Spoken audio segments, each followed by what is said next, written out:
Welcome to SR English Institute. This is Yan Sharma. Today I am going to talk about narration. In this narration I am going to tell you how to change those sentences which begin with a vocative case while changing from direct to indirect speech. यानी आज मैं बताने वाला हूँ कि direct से indirect speech में बदलते समय वोकेटिव केस वाले वाक्य को कैसे बदला जाता है. तो let's start this video lecture. First of all, I would like to tell you the concept of a vocative case. सबसे पहले मैं vocative case के concept को बताने जा रहा हूँ. तो ध्यान दीजिएगा, मैं इस concept में बताऊँगा कि vocative case का structure कैसे होता है, यानी उसका बनावट कैसा होता है, उसको अर्थ कैसे लगाया जाता है, या उसे जब डायरेक्ट स्पीच में दिया रहेगा तो उसे इनडायरेक्ट स्पीच में बदला कैसे जाता है. तो सबसे पहले हम लोग कंसेप्ट को समझें.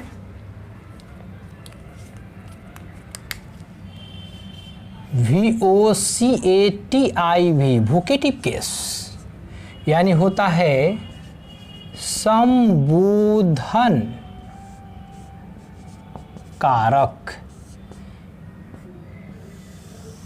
अब नाम से यदि स्पष्ट करना चाहेंगे तो संबोधन कारक का मतलब होता है संबोधित करना, यानी जिससे नाउन या प्रोनाउन का प्रयोग कर कर किसी व्यक्ति को संबोधित किया जाता है, तो ऐसे वर्ड या सेंटेंस को वोकेटिव केस कहा जाता है.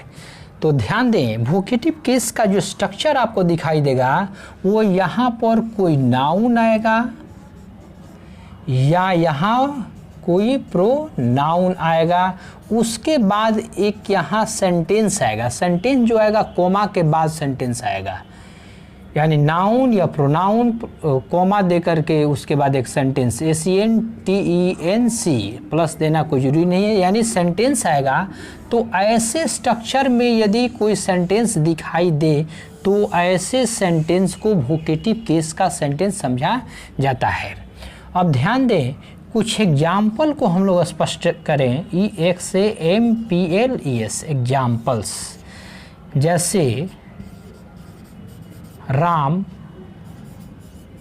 यू आर गेटिंग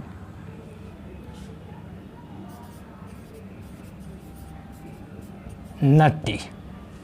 कह रहा कि राम तुम नटखट होते जा रहे हो. तो राम कहने के बाद देखिए यहाँ कोमा दिया गया है, थोड़ा रुकना है और तब वाक्य को बोलना है. तो ऐसे सेंटेंस को वोकेटिव केस का सेंटेंस समझा जाएगा. इसी तरह है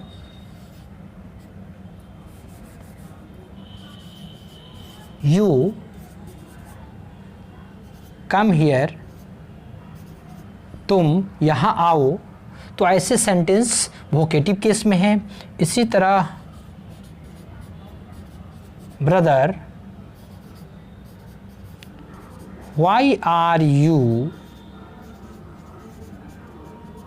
wasting your money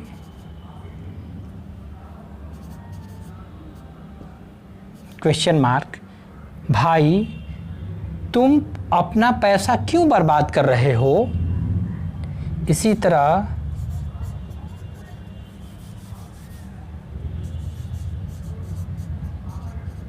brother and sister, sisters कर देंगे, ब्रदर्स कर देंगे. एंड ब्रदर्स एंड सिस्टर, भाइयों एंड बहनों. I want to develop your village. जैसे कभी कभी कोई नेता आता है, यानी लीडर कोई आता है, तो ऐसा बात कहता है कि भाइयों एंड बहनों, यानी गांव वाले को संबोधित करते समय, भाइयों एंड बहनों मैं आपके गांव को विकास करना चाहता हूं.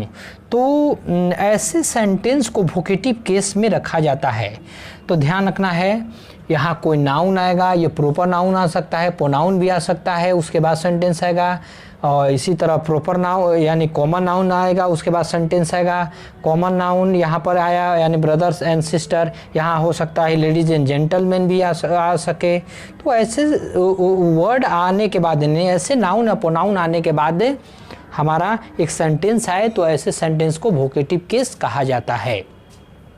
तो वहाँ पर जो कॉमा के पहले वाले जो वर्ड होगा नाउन या प्रोनाउन, उसको बोलने के बाद थोड़ा सा रुकेंगे, क्योंकि कॉमा के स्थान पर वहाँ थोड़ा सा हम अपने उच्चारण यानी जो करते हैं, यानी जो जिस सेंटेंस को पढ़ते हैं वहाँ थोड़ा सा रुका जाता है और तब आगे वाले सेंटेंस को पढ़ा जाता है। तो इसमें भी वही काम करेंगे, लेकिन ये समझना होगा कि ये वोकेटिव केस अब बनेगा कैसे।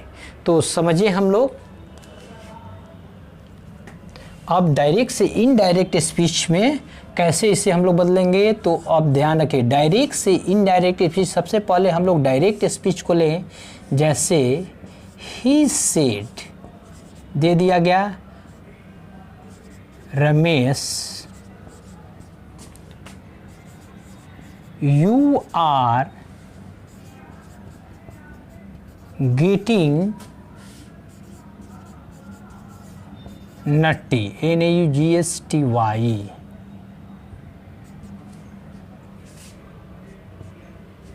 कह रहा कि Ramesh you are getting naughty, Ramesh तुम बदमाश होते जा रहे हो या नटखट होते जा रहे हो। तो ध्यान रखिएगा, जब यहाँ पर कोई प्रॉपर नाउन आए, यहाँ यह प्रॉपर नाउन है, PROPR, प्रॉपर नाउन आए, समझते जाइएगा। मैं यहाँ से रूल बताना शुरू कर दिया। जब यहाँ प्रॉपर नाउन आए तो ऐसे में इस रिपोर्टिंग वर्ब को इस सेंटेंस के अनुसार बदल दिया जाता है। तो यह सेंटेंस असर्टिव में है तो ऐसे में इसको टूल में बदल दिया जाएगा, क्योंकि यह प्रॉपर नाउन इस रिपोर्टिंग वर्ब का ऑब्जेक्ट हो जाएगा। फिर से समझिए, यदि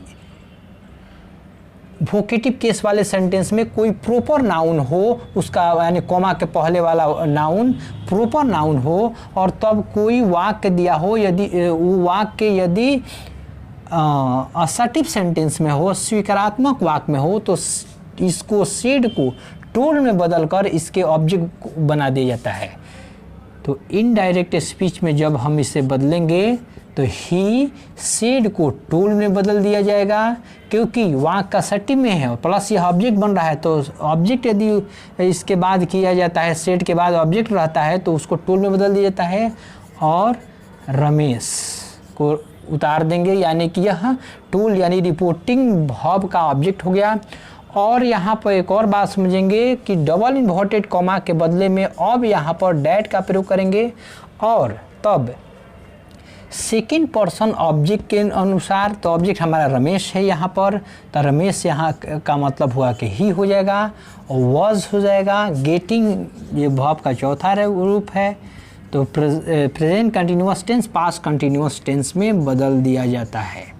तो हमेशा ध्यान रखिएगा, ऐसा तभी टोल्ड में बदला जाता है जब यहाँ प्रॉपर नाउन हो।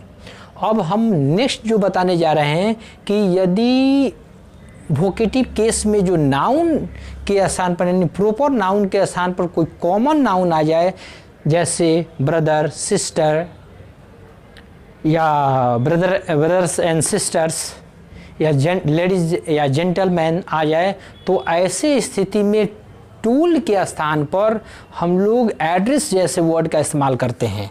तो सबसे पहले इसमें एक और सेंटेंस को मैं स्पष्ट कर देना चाहता हूँ आपको कि अब इसको हम लोग यदि इंट्रोगेटिव बना देंगे, तो इंट्रोगेटिव बनाएंगे तो वैसा ही पिछले रूल के आधार पर टूल्ड को आस में बदल दिया जाएगा। जैसे डायरेक्ट स्पीच को हम लोग समझें, ही सेड, और यहाँ दे दिए Sita, Why are you going there? तुम वहाँ क्यों जा रही हो, और क्वेश्चन मार्क का प्रयोग कर दिए। तो यहाँ पर हमको समझना पड़ेगा कि बनेगा कैसे। तो ध्यान रखें, ही और यहाँ पर सेड को आस्क में बदलना पड़ेगा, क्योंकि ये सेंटेंस जो है WH क्वेश्चन वर्ड में है तो क्वेश्चन यानी इंटरोगेटिव में है तो आस्क में बदल दिया जाता है रिपोर्टिंग वर्ब को। सेड रिपोर्टिंग वर्ब है तो आस्क में बदल दिए और इसको वाक्य का ऑब्जेक्ट बना दिए। अब यहाँ पर डबल, अब इसको जोड़ना है तो डबल इन्वर्टेड कॉमा के बदले में हमारा जो WH वर्ड रहता है वहीं उतर जाता है तो वाई है। अब यहाँ पर सेंटेंस को असर्टिव में बदल देंगे तो सेकंड पर्सन ऑब्जेक्ट के अनुसार, तो ऑब्जेक्ट हमारा सीता है तो यहाँ पर सी हो जाएगा सी। और प्रेजेंट कंटिन्यूअस टेंस में यह है सेंटेंस तो पास्ट कंटिन्यूअस टेंस में होगा। गोइंग और देयर को देयर ही करेंगे, यदि हेयर रहता तो हेयर करते। Why are you going there, तो देयर है तो देयर ही होगा, ये चेंज नहीं होता है। हेयर रहता तो देयर में चेंज होता है और देयर हो तो ऑलरेडी वहीं उतर जाता है।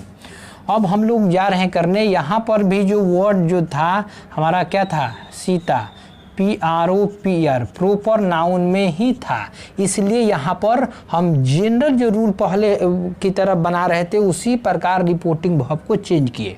अब हम लोग इसके स्थान पर एड्रेस जैसे वर्ड का इस्तेमाल करेंगे कब, जब यहाँ पर ब्रदर हो, सिस्टर हो, लेडीज एंड जेंटलमैन हो, तो ऐसे स्थिति में हम लोग इस सेड के स्थान पर एड्रेस जैसे वर्ड का इस्तेमाल करना शुरू कर देंगे। अब जैसे ये पहला सेंटेंस था, ये सेकंड हो गया और third,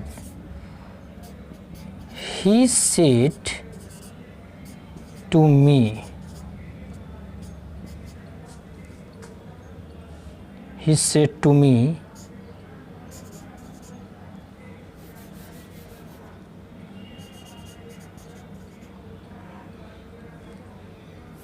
he said to me, my sister, I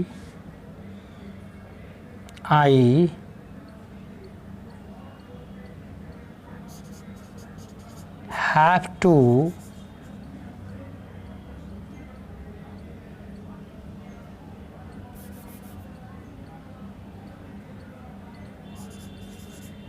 help you. कह रहा है कि ही सेड टू मी, वह उसने मुझसे कहा मेरी बहन, मैं आपको मदद, मुझे आपको मदद करना है। तो ऐसे स्थिति में ध्यान रखें, यहाँ पर जो वर्ड आया सिस्टर, ये कॉमन नाउन आ गया।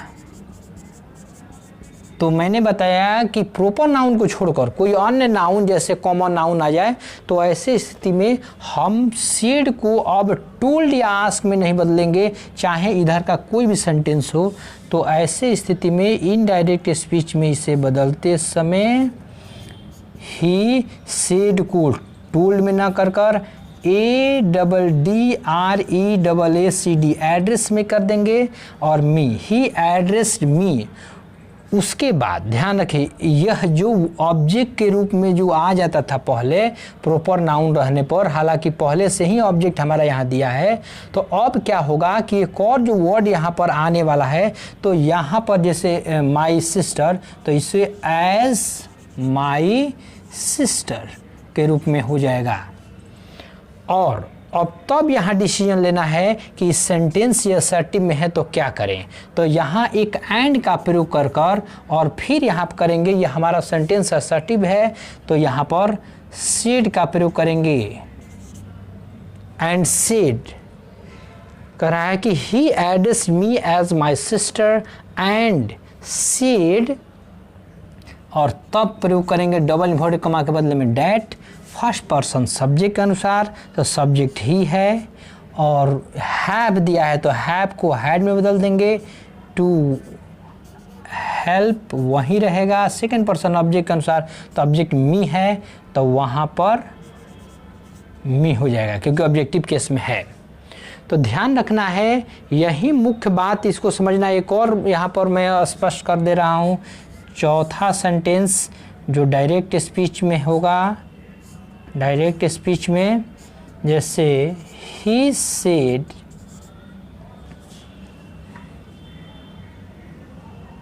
टू हर या he said to Ram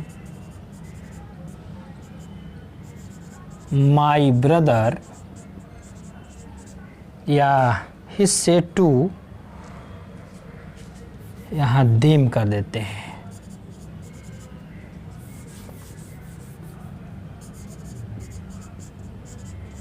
brothers and sisters, भाइयों एंड बहनों, I want to develop your village,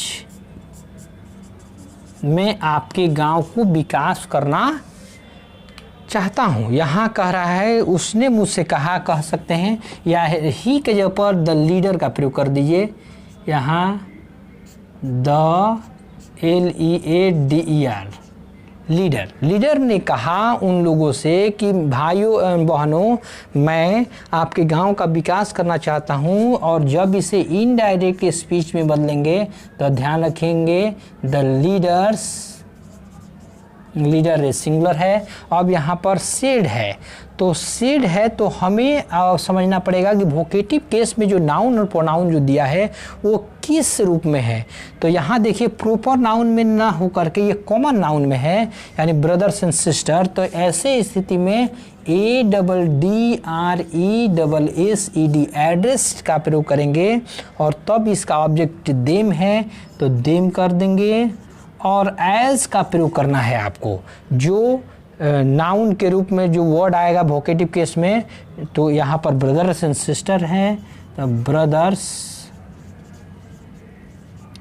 and sisters यहाँ हो गया। उसके बाद हमारा यहाँ समझना पड़ेगा कि अब सेंटेंस कैसा है। I want to develop your village, यहाँ पर जो सेंटेंस असर्टिव में है तो एंड का प्रयोग करेंगे और सेड करेंगे। और उसने कहा डैट, डबल इन्वर्टेड कॉमा के बदले में डैट का प्रयोग क्यों करेंगे, क्योंकि सेंटेंस असर्टिव में है और असर्टिव में रहने पर सेड का प्रयोग कर डैट का प्रयोग डबल इन्वर्टेड कॉमा के बदले में करके तब सेंटेंस को हम लोग चेंज करते हैं अकॉर्डिंग टू रूल्स। तो फर्स्ट पर्सन सब्जेक्ट के अनुसार, सब्जेक्ट हमारा लीडर है तो लीडर के अनुसार ही हो जाएगा। एक लीडर है तो यहाँ पर लड़का और लड़की दोनों लीडर हो सकते हैं, लेकिन यहाँ एक्चुअली यानी कि मैन को लेना है, यानी कि मैस्कुलिन जेंडर के प्रोनाउन को माना जाता है यदि स्पष्ट नहीं हो तो ही को लिए, सी को नहीं लिए, क्योंकि फेमिनिन जेंडर के प्रोनाउन को नहीं माना जाता है यदि स्पष्ट नहीं हो तो ही हुआ। और उसके बाद अब हमारा बचा यहाँ पर वांट, तो प्रेजेंट इंडेफिनिट टेंस में है तो इसको वांटेड का प्रयोग कर देंगे पास्ट इंडेफिनिट टेंस में। वांटेड टू है तो डेवलप है तो डेवलप करेंगे, DEVELOP डेवलप। और उसके बाद योर विलेज दिया है तो सेकंड पर्सन योर यहाँ दिया है तो सेकंड पर्सन ऑब्जेक्ट के अनुसार तो देम यहाँ है तो इसका पोसेसिव केस देयर हो जाएगा, देयर विलेज, VILLAGE विलेज। तो फिर से समझिए, the leader said to them brother and sisters I want to develop your village, यानी कि नेता ने कहा कि भाइयों एंड बहनों, मैं आपके गांव को विकास करना चाहता हूं। तो इसका मतलब कि भाइयों और बहनों कह करके वो एड्रेस किया, यानी वो वर्ड वोकेटिव केस में संबोधित कर रहा है। तो बनेगा कैसे, तो सब्जेक्ट को लीडर के रूप में उतार दिए, सेड को एड्रेस के रूप में इसलिए बदल दिए यहाँ पर क्योंकि ब्रदर एंड सिस्टर था। तो ब्रदर और सिस्टर यदि ना प्रॉपर नाउन को छोड़ करके अन्य नाउन हो तो सेड को एड्रेस में बदल दिया जाता है। तो यहाँ एड्रेस में बदल दिए, ऑब्जेक्ट जो दिया रहेगा उतार दिया जाता है। उसके बाद जो वोकेटिव केस में नाउन और प्रोनाउन दिया रहेगा उसको एज का प्रयोग कर उतार दिया जाएगा। तो यहाँ पर एज का प्रयोग किए और ब्रदर एंड सिस्टर यहाँ था तो उतार दिए। और तब एंड का प्रयोग करते हैं। तब एंड का इसलिए प्रयोग करते हैं क्योंकि हमारा एक और सेंटेंस आगे जुड़ने वाला है, I want to develop your village. अब इसके लिए एक भाव का प्रयोग किए। यहाँ तक तो ब्रदर के लिए एंड सिस्टर के लिए संबोधित कर वर्ड को बनाया गया, सेंटेंस को बनाया गया। तो ध्यान रखें, अब यहाँ तक तो हमारा क्लियर होगा। अब एंड का प्रयोग किया और करने के बाद सेड का ही प्रयोग करेंगे। सेड का प्रयोग इसलिए करेंगे क्योंकि सेड के बाद में ऑब्जेक्ट नहीं है। यदि सेड के बाद ऑब्जेक्ट रहता तो टूल का प्रयोग किया जाता है, इसलिए ऑलवेज इसमें सेड ही का प्रयोग होगा। और तब डबल इन्वर्टेड कमा के बदले में डैट का प्रयोग किए, ये डबल इन्वर्टेड कमा हटा तो, और तब अब जो रूल है जैसे फर्स्ट पर्सन सब्जेक्ट के अनुसार, तो यहाँ पर सब्जेक्ट लीडर है तो ही कर दिए, वांट प्रेजेंट इंडिफिनिट में था तो वांटेड कर दिए, क्योंकि प्रेजेंट इंडिफिनिट टेंस को टेंस के नियमानुसार प्रेजेंट इंडिफिनिट टेंस को पास्ट इंडिफिनिट टेंस में बदला जाता है। टू डेवलप यहाँ पर जो हमारा था यानी टू डेवलप इसमें था, और यहाँ पर सेकंड पर्सन है, सेकंड पर्सन ऑब्जेक्ट यानी देम दिया है तो देयर विलेज, क्योंकि दे सेकंड यानी योर जो है ये पोसेसिव केस में है तो इस देम को भी पोसेसिव केस में देयर में बदल दिए, और विलेज एक नाउन है तो सीधे उतर गया। तो मैं उम्मीद करता हूँ कि आप लोगों को वोकेटिव केस ये अच्छी तरह समझ में आ गया होगा। यदि किसी प्रकार का दिक्कत होता है तो पहले प्रयास किए तो बार बार वीडियो को देखें, निश्चित रूप से समझ में आएगा। इसके बाद में भी कोई दिक्कत होता है तो आप कमेंट बॉक्स में जा कर के और वहाँ पर आप कमेंट में लिखें, जो भी प्रॉब्लम होगा मैं उसका प्रत्येक कमेंट का उत्तर देने का प्रयास करूँगा। तो thank you for watching this video. यदि आप लोगों को वीडियो पसंद आए तो इसे लाइक, सब्सक्राइब तथा शेयर करना न भूलें।